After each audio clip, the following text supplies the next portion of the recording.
this event and for signing up and being part of this historic tour. My name is Pam Bonagaya. I'm a volunteer for the 250th, and we are putting on events for the next year to celebrate the 250th. So keep looking on the town website, in the post you'll see, and different places in town for different events. Majority of them are free, and we're very excited that you were able to participate today. How do you turn this on? I will be in the back of the crowd. I just want to let you know that we will have waycam here. We're really excited to have waycam here. They're going to be videotaping Gretchen Schuler's entire tour, and this is going to be something that's going to be able to be held for future references for people who are doing research in the town. They'll be able to see the expert explain the housing that we're going to. So this is going to be recorded for future purposes also. If you don't want to be on film, please step back, but it's exciting in any way. And I'd like to introduce the director of the Wayland Historical Museum, Scarlett Howell. Hi, I'm Scarlett Howell. Thanks, Pam. Thanks, Rev 250. Thanks, Mary, and the other Rev 250 members who are here. I'm very excited that we have such a great group this afternoon. I know it's hot. We'll stick to the shady spots, but it's a pleasure to introduce Gretchen Schuler, who I've known as a wonderful gem for the Historical Society and Museum. She's been a long-time part of the Wayland for over 40 years, resident, and has taught preservation studies programs at Boston University, and is good in the Macros files. If you research and live in an old house here in Wayland, Gretchen probably wrote about your home. So Gretchen's just an invaluable resource for the town of Wayland, a Lydia Mariah Child recipient, and such an honor to have her being GoPro today. So exciting. And I'll turn it over to Gretchen. Thank you. A couple of things. If it just gets too hot and you want to cut out, do it. I'm not the least bit offended. It's fine. You can watch it later, maybe, as long as it all comes out properly. I also have pretty much a wealth of information. I'll try and cut some of it so we can move along to trees. It's not. There you go. Try now. Thank you. Okay. And you're also welcome to raise your hand and say, I can't hear you. And then Scarlett will help me reorient. I wanted to just set the stage a little bit. I have a bunch of photographs as well, particularly of buildings that no longer exist, so that we can get the context of this area. In 1638, Sudbury was formed with land grants to people that had come here, and it was all of Sudbury and all of Wayland, except for this area, which was owned by rural farmers, and they kind of weren't anywhere. They weren't Natick, they weren't Wayland. So in 1721, there was a movement to split the town because the people on the west side of Sudbury had a hard time getting over to the east side where the meeting house was, and for religious services and also for political issues. And so they, the east side realized, ooh, we've got a problem because we're not as many people as there are on the west side. And they were able to incorporate the farmers into the Sudbury plantation. And so when they did that in 1721, 1722, it was split into two precincts, West Sudbury, or which was just called Sudbury, and East Sudbury, which is what we live in. And so it included this whole area, and which was just farms, none of this. So we're going to really focus on the, and then for those of you who haven't done a lot on Wayland history, it became a town in 1780, and it was named Wayland in 1835 after the man who had given the money for the library. And so that's how we got to, or given the library wasn't established at that point, but he gave all the money for to acquire books. So that's how we got to Wayland. But this was part of, and it was the southern part of town. It wasn't Cochituate, it was the southern part of town. Then century went by, people, changed, and then eventually the shoe industry came here, and that's what revitalized the village. It made it into a village from the rural area, and the key place, the Bentville, for the first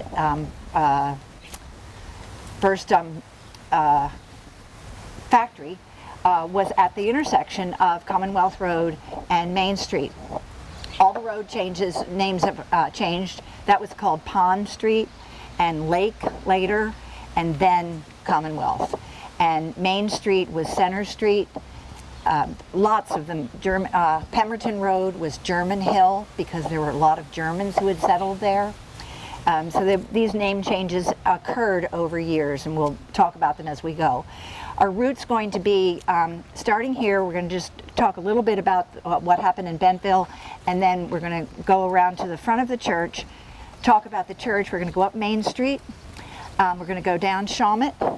We're going to take a left onto Pemberton and just do 2 properties at the top of Bradford, the Constituent Field, and a tenement house there that was a boarding house, and then come down Pemberton and back down Harrison. And that'll be and I'll try to move it along, and if I see you falling asleep, I'll just step it up.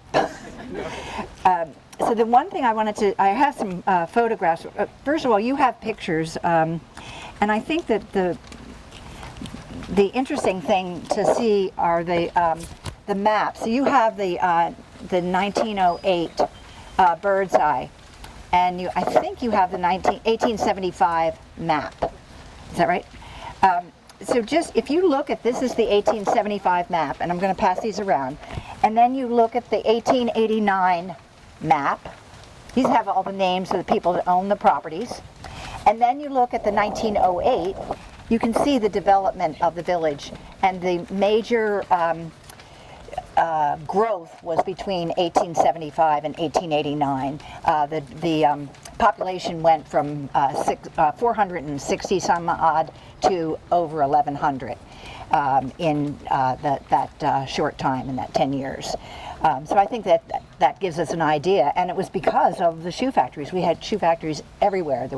We're going to look at a few places that had shoe factories up here. The largest one was in Constituent. So I'm going to pass, let's see, I'll pass those around. And then this is the Bent Shoe Factory. And I've got a couple of these to pass around. So this was the one, this is the start in the 1840s. And then they added they turned the end building over here. So it was a gable front facing Main Street. This was on Main Street going, so if you're going towards, with where the Starbucks is now. And then they put a mansard roof on this section, and then later they filled it all in, left the mansard roof, filled it all into a 4-story factory. I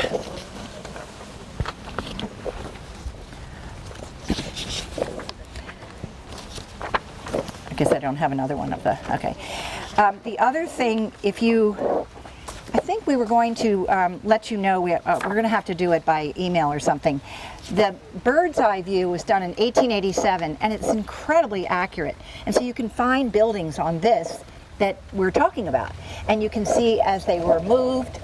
Do you have a copy of that too? Yeah, I do. Okay. And the section? Okay. And then we also blew up this part. So it's the same thing. What do we do about this? The wind.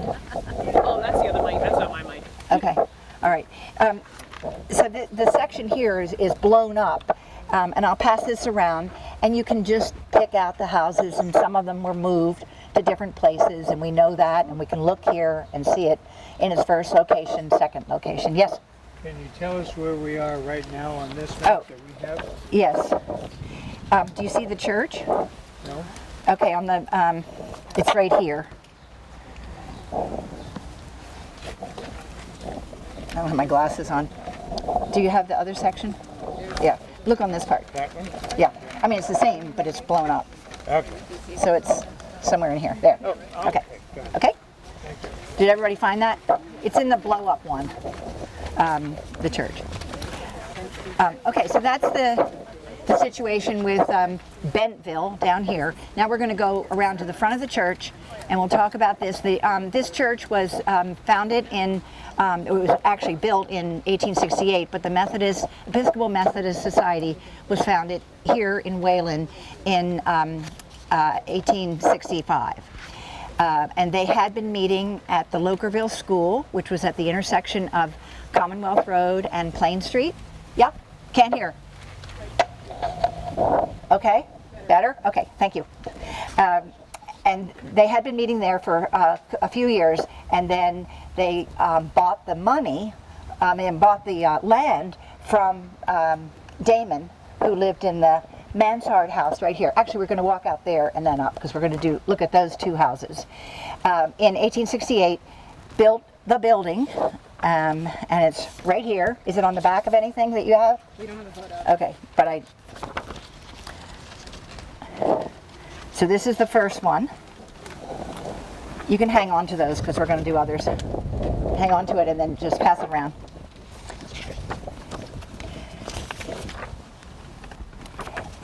And the records say that they put the spire on in 1873 and the clock tower on in 1896. However, it is on the 1887 lithograph of the bird's eye, so I think it was a little earlier. So let's walk down here to the Damon house. This is, Damon owned all this land here, including the church land, that property, and all of the land down Damon Street. That's why it's called Damon Street. And number 16 is right here. It's the Charles Roswell Damon house.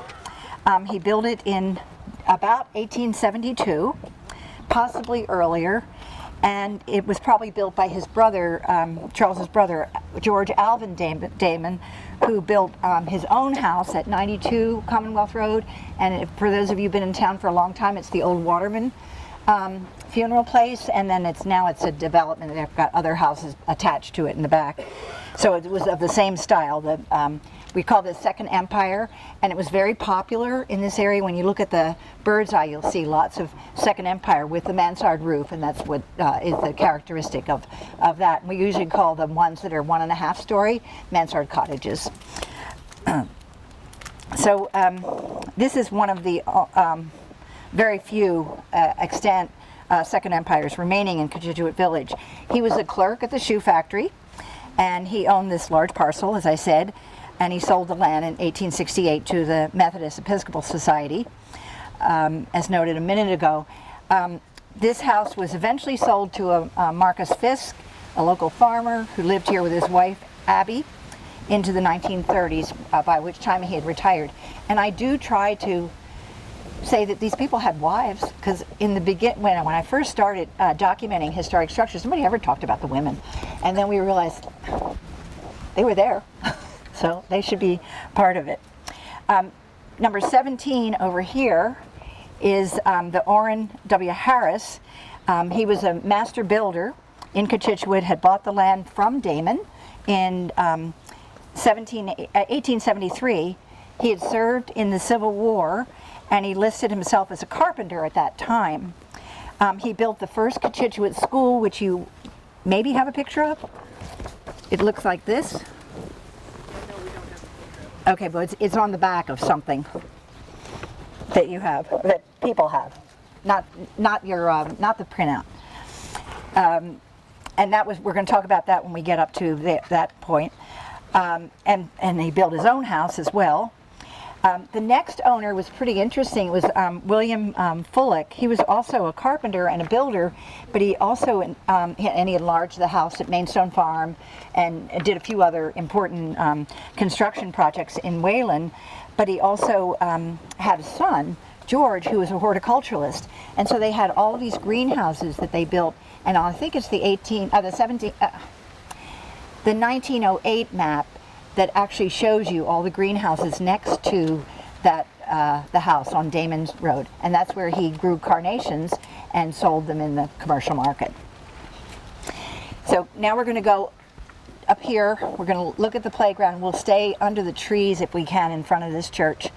and walk up towards Chalmette. Okay, but we're going to stop at the playground.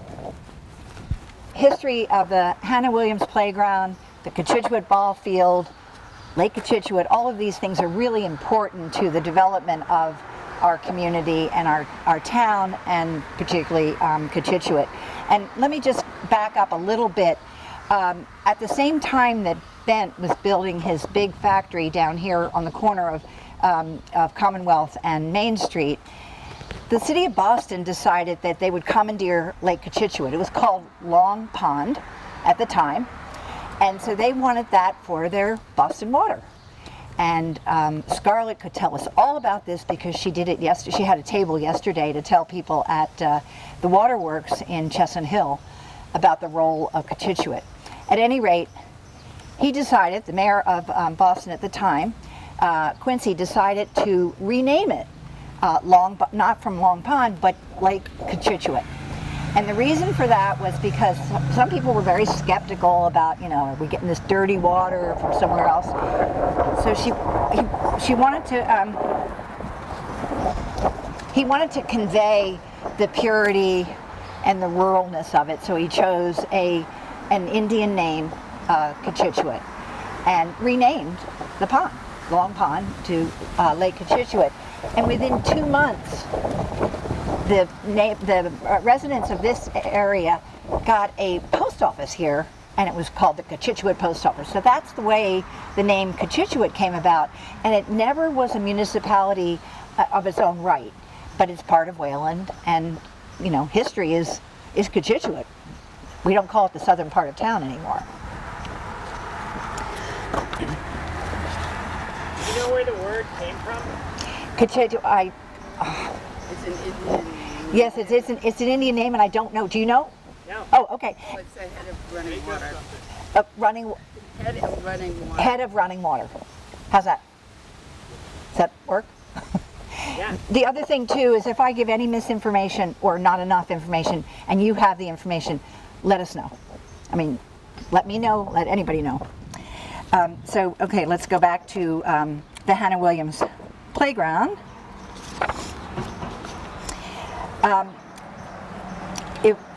history can be traced back to 1920 when her children, she only had 13, led by Arthur Ashley Williams, one of the children, donated the property to the town of Wayland and dedicated it to the children of the community.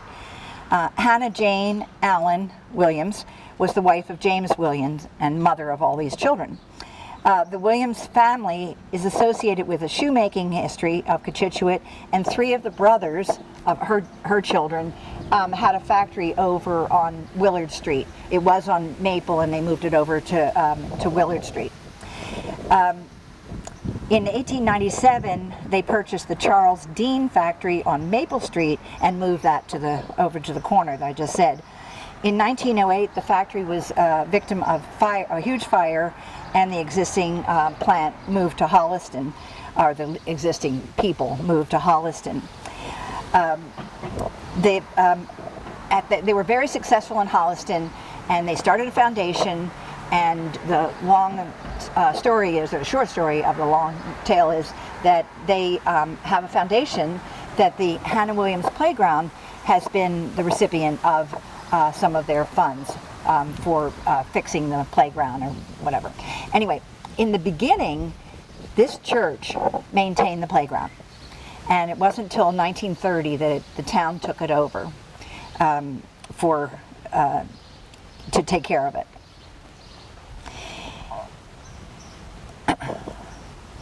There were a couple of shelters built over there. There was a wood one, and then there was a granite one that was where you could have a picnic and be inside, but those are not there anymore. Okay, so we're going to just talk about the church here, about the architecture. One of the persons that's walking with us asked me about the vinyl siding, and as a preservation planner, I'm certainly against vinyl siding.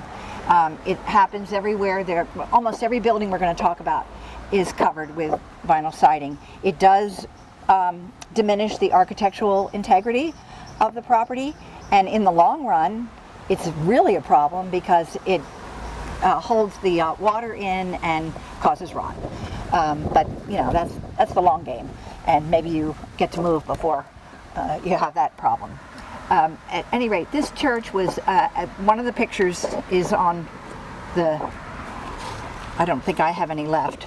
There's a picture of the first church. There you go. Okay. Turn it around. Okay. Right here.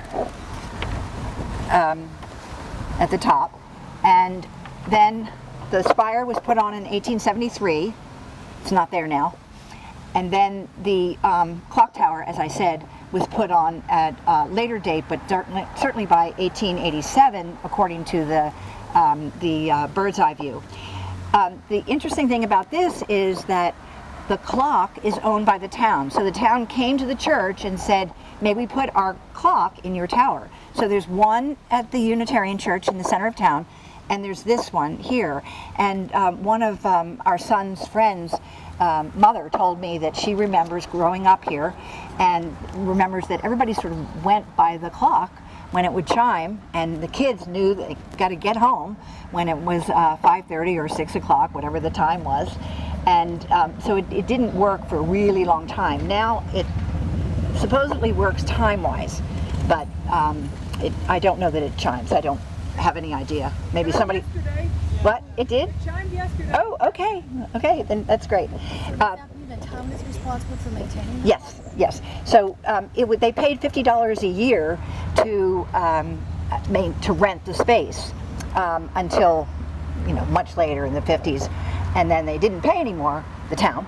And but it's still our responsibility, and we all paid through community preservation funds to have it restored.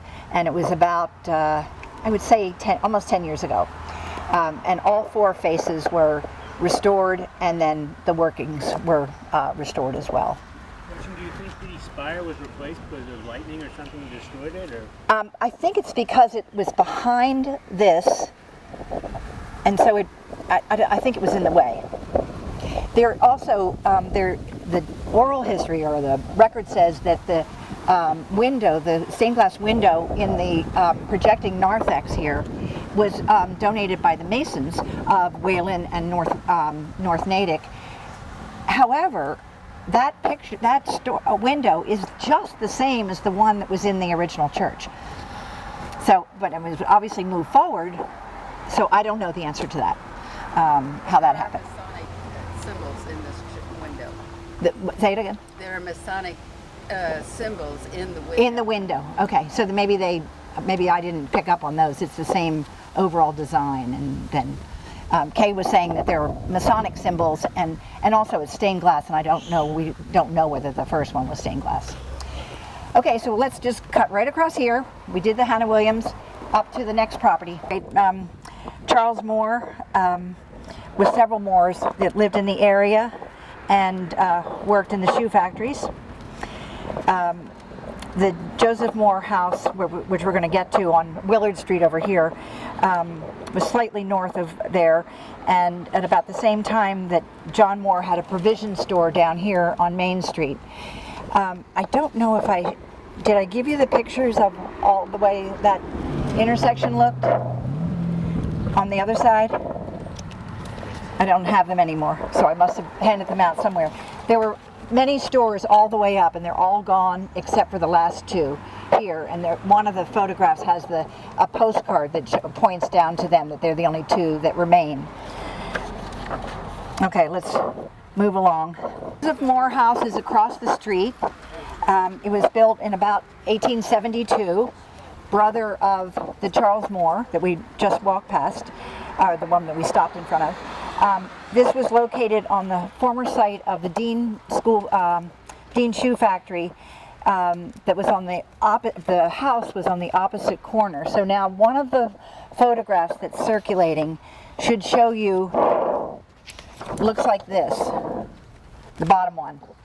And that shows you the Albert Dean house and the first St. Zephyr's, which was built in 1889 and demolished in the 1990s. Yeah. Okay. Right. Okay. they're going around somewhere. There are about 3 copies that are being passed around. You can pass that one. So, sorry.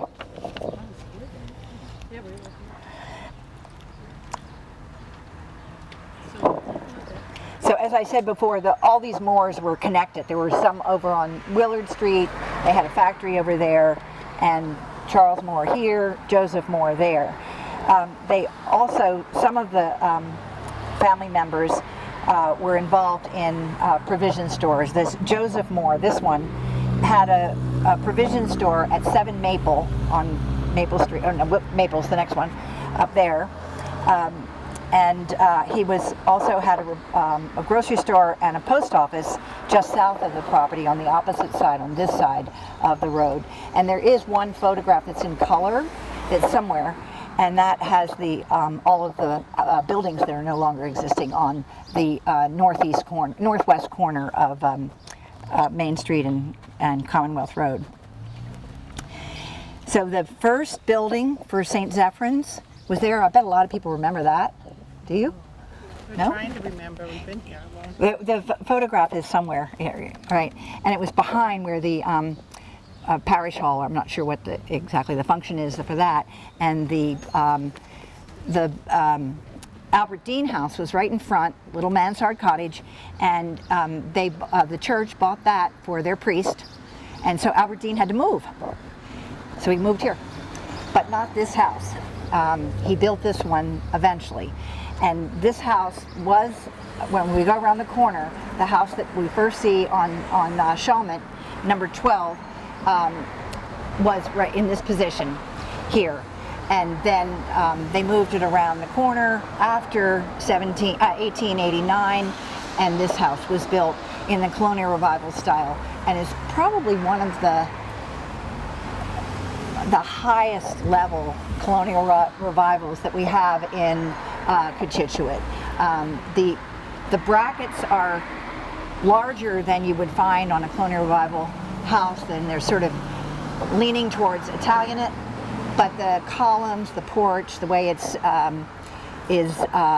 laid up is colonial revival, except for the fact that it's not symmetrical, and usually colonial revivals are completely symmetrical. It has the nod to a Palladian window, the 3-part window in the sun, but doesn't have a top on it, so it has some of the features, but not all.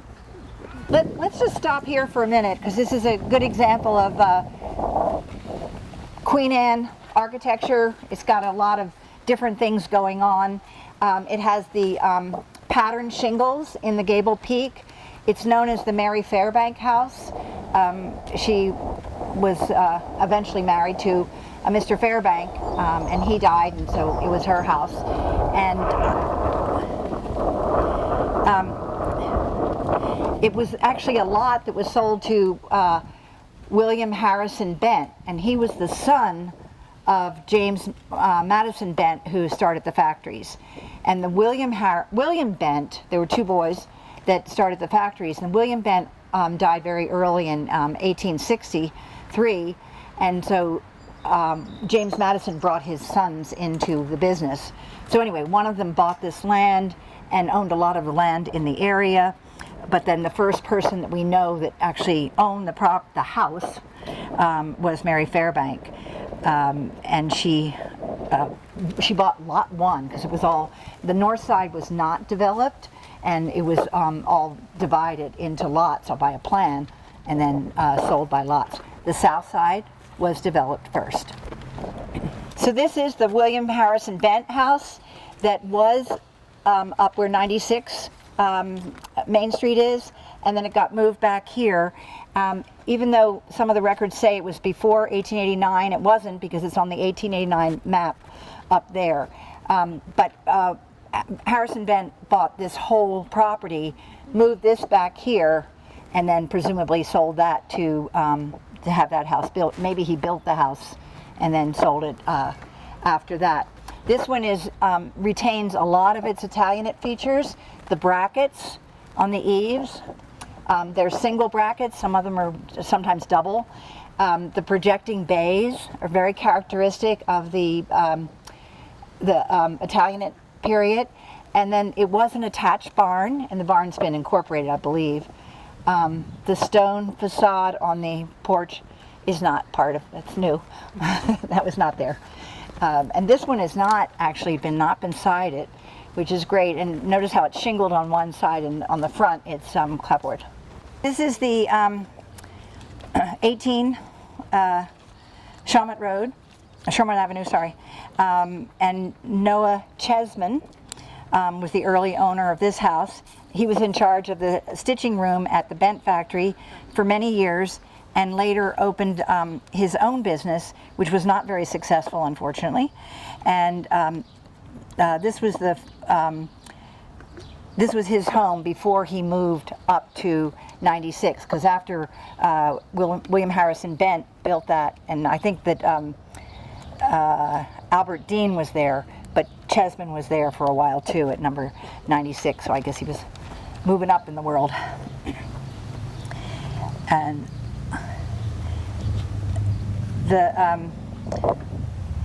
so the four gable ends, 1, 2, 3, 4, on this this south side of Chalmette, between Pemberton and Main Street,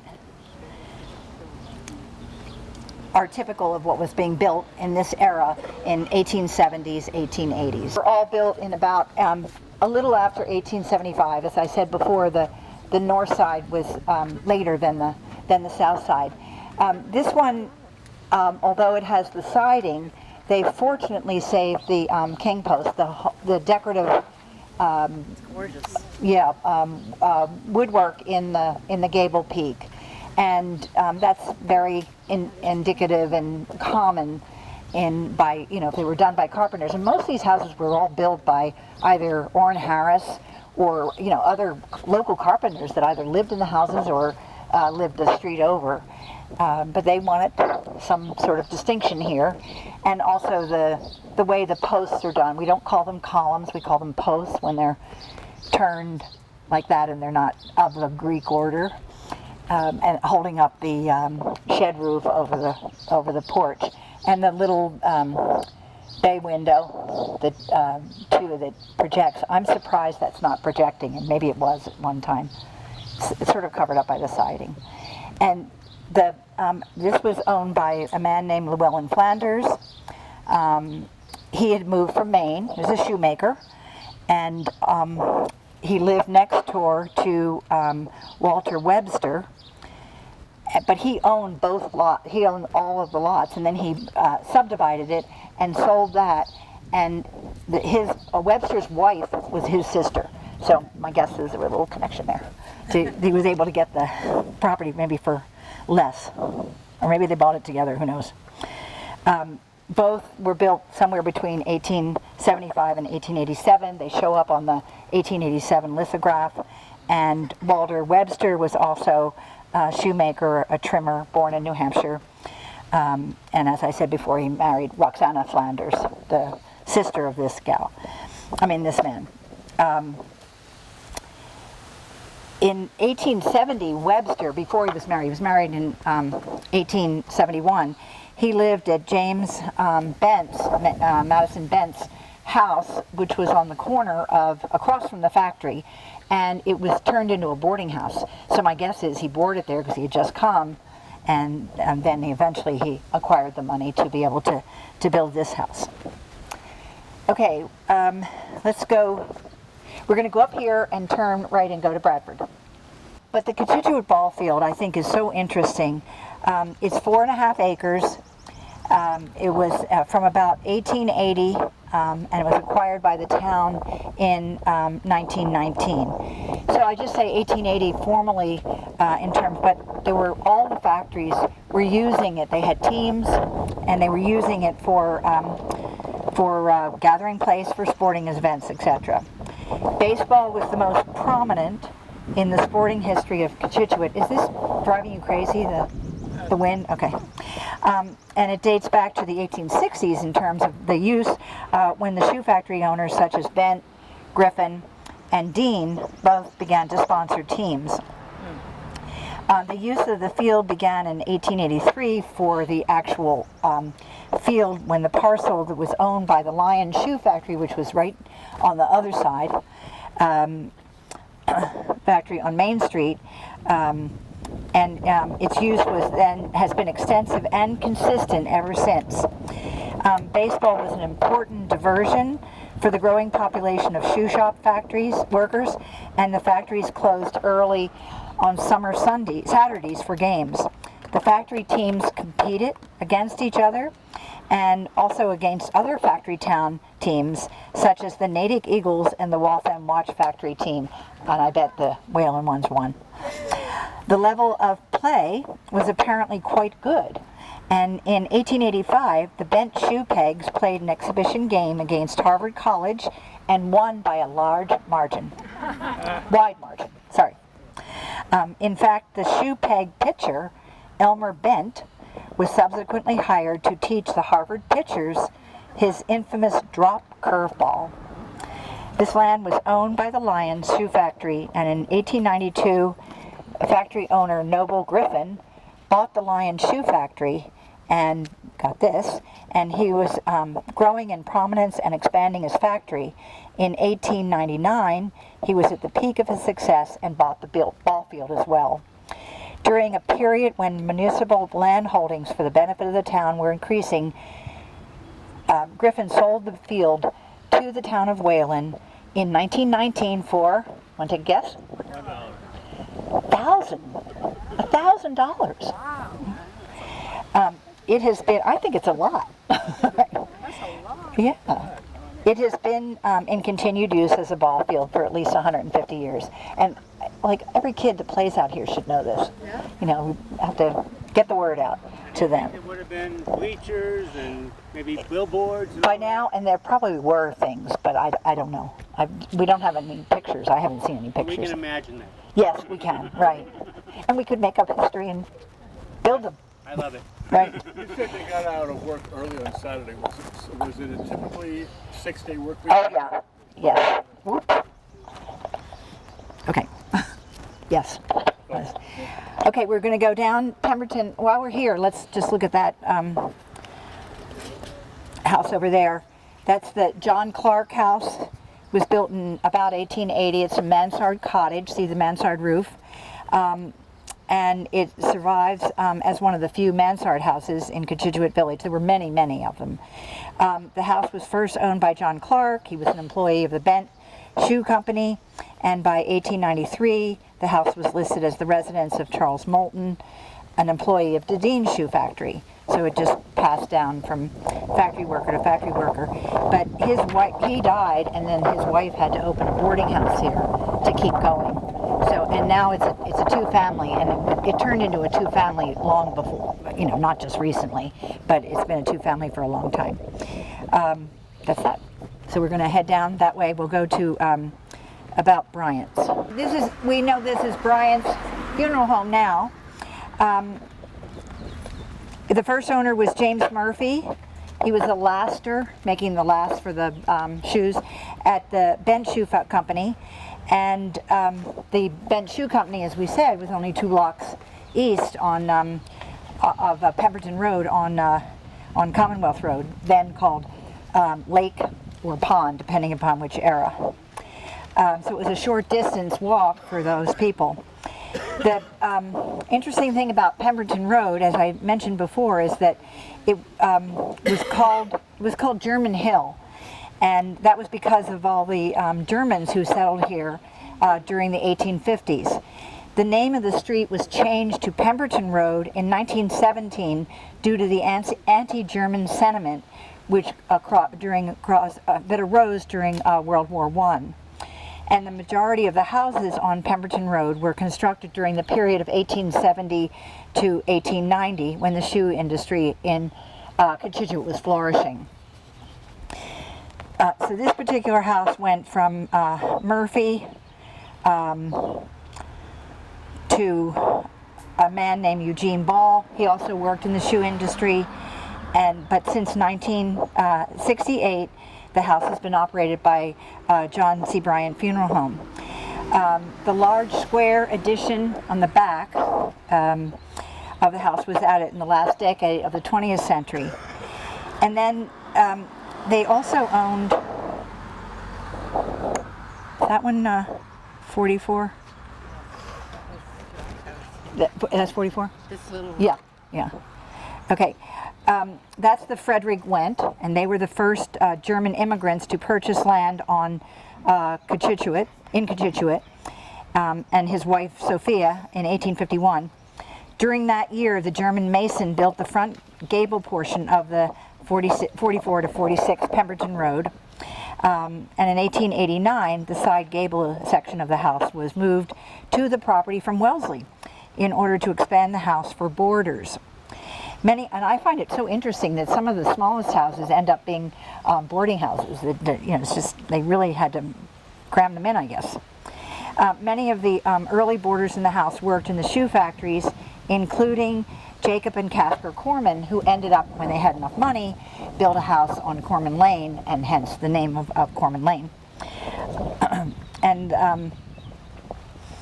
the maps from 1889 to 1908 list the property owner as John B. Yeager, who was a trimmer at Bent's Shoe Factory in 1887. He was a shoe operator until 1907, at which time he retired. But it's interesting because the property was owned until the 1980s by the Yeager family. John Bryant owned it at, I guess he was the last one. He bought it in the 60s, I'm sorry, until the 1960s, the Yeagers were there. John Bryant bought it, and he noted that the rear L of the gable front, that's this part that facing here, it's got the porch attached to it, that it, when they moved it back on the lot,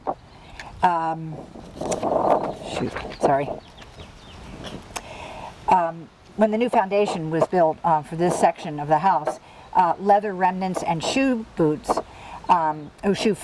were found in the ground, and a large gable front garage at the rear of the property previously functioned as a cattle barn. So a lot of people have found remnants of shoe working industry, because before the factories became really large, and when Bent was starting, they were finished by the farmers because they had to have work in the winter.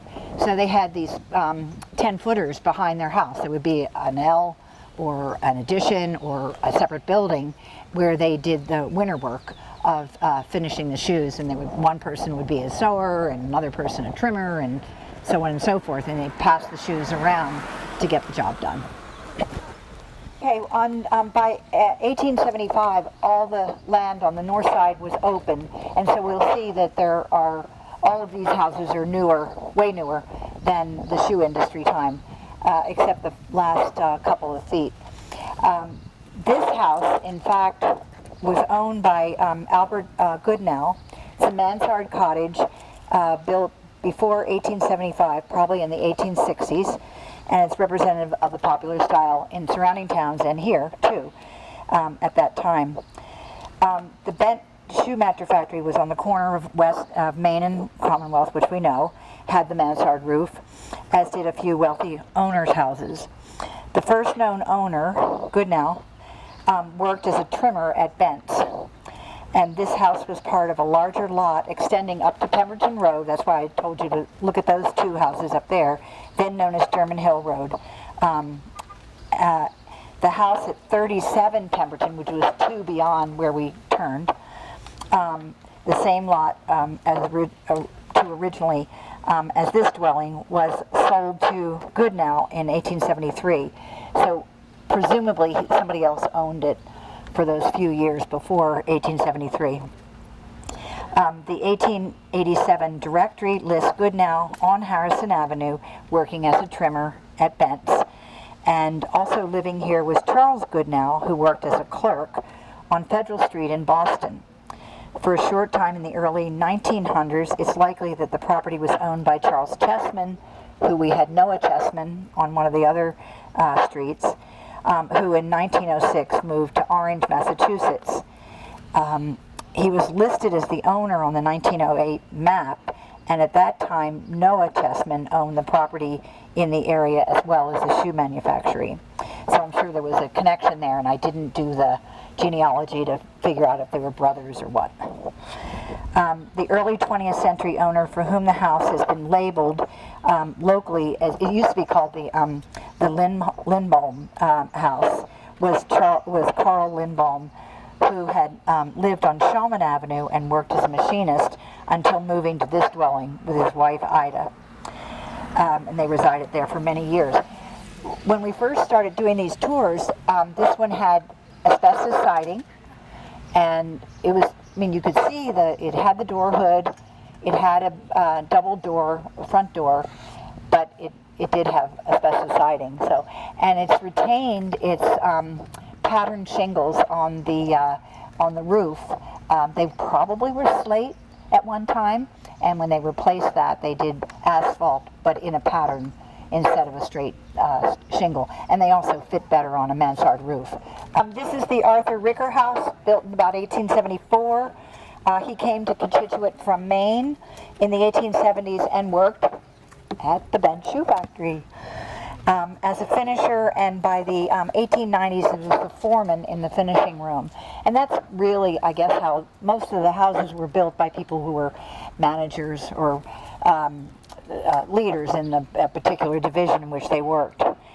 By 1895, Ricker and John Laramine, who owned the house at the very top that we didn't stop, we just mentioned the door hood, had established a small shoe manufactory known as Ricker and Lamarine. For 1 year, they were joined by Norris, after which the company was known as Ricker and Laramine from 1895 to 1903, and then both Arthur Ricker and John Laramine, as well as Andrew Norris, had worked at Bent's before they joined to have a small building on Lamarine's property. So all that land there had outbuildings in the back, and that's probably where their tiny little shoe factory was. You can't, I mean, it's not there now. They closed in 1903, and the small building behind Lamarine's house was demolished in 1904. And then Arthur Ricker lived here until his death in 1907, and then his widow and son remained in the family house on Harrison. However, Albert W. Ricker, the son, was a student. He died in 1909, leaving only Mrs. Ricker with the family homestead. On this side is number 9. I think it's the next one. It's known as the Edwin Marston House, built in 1878. He was a carpenter and builder of this residence for his family, and he constructed many other houses in the area, including other dwellings on Harrison Avenue and Shawmut. No doubt the house had the decorative trim, including brackets, but those are gone, but at least the little porch hood, and it's bracketed, and the posts are nice the way they were, and it's a double door, which would be very common to the Italianate period of this house, which has been obviously changed a lot because of the siding. The one thing I didn't mention is that a lot of these people ended up being selectmen. I mean, all the Bents were all selectmen times. This man was a selectman in the 1890s, and he died in 1910, after which his widow Alice Marston remained in the house, also living here for much of the time in the first quarter of the 20th century were his children. His daughter was a nurse, his son was a carpenter, and probably carried on the business as the other ones did.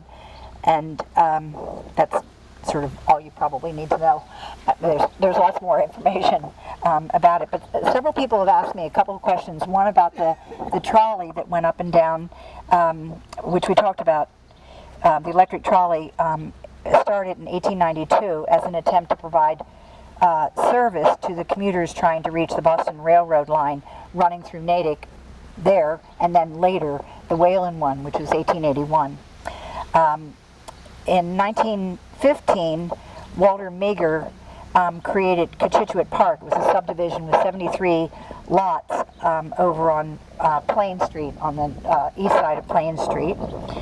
And the other thing that we should mention, besides Lake Cochituate being a water source for Boston, it became a recreational use, which was really important to the livability, I guess, of this community, that they were, as well as the Boston Reservoir. And James Bent was involved in making it a water resource, but then also in, and he had a steamboat called the Hannah Dexter on Lake Cochituba in the late 19th century. I think that's Would have been the entrance to a bigger estate, very possibly. And I'd have to look at the maps to see if that went into a... Actually, it did. There was a huge house right there, which is gone. Good point. Good point. The other thing that people have asked is, are they protected? Why can they put vinyl siding on, etc.? Nothing in Cochituate is protected. Our only historic districts are right in the center of town and Bow Road, and those are regulated for whatever they do. But all of these houses, even if they were listed in the National Register, which they're not, you can demolish a National Register property, you can put vinyl siding on it, you can do whatever you want. There's no regulation. And we did try to establish a neighborhood conservation district, which is a little bit less regulatory, should we say, in, I don't know, early 2000 maybe, and we did not succeed. So that's what I know. I know a few other things, but you don't want to hear them. So thank you so much for bearing along. Honestly, it's very hot, very hot.